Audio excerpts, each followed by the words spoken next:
এই দেখো বন্ধুরা, কিছু কিছু চন্দ্রমল্লিকা গাছ মরে গিয়েছে। এই দেখো, সব টব ফাঁকা করে দিলাম আজকে।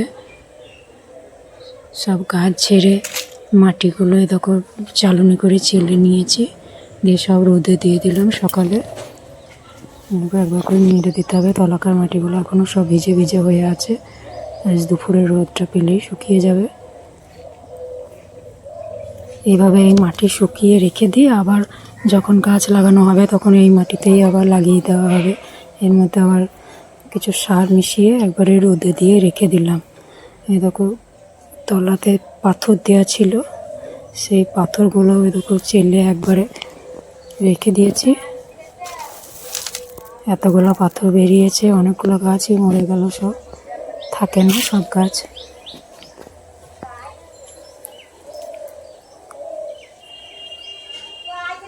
টবগুলো রোদে দিয়ে দিয়েছি, শুকিয়ে যাক, তারপরে তুলে রেখে দেবো। দেখো এই গাছ কটা আছে।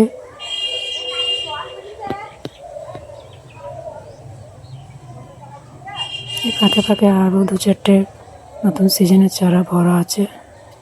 দেখো এগুলো হচ্ছে ক্যালেন্ডার গাছ।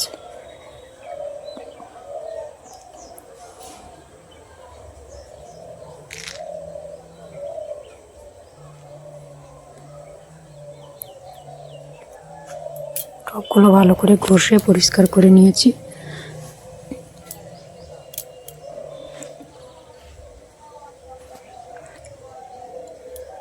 এই দেখো, টবের ভেতরে এইরকম বড় সাইজের ফুটো করে দিতে হবে।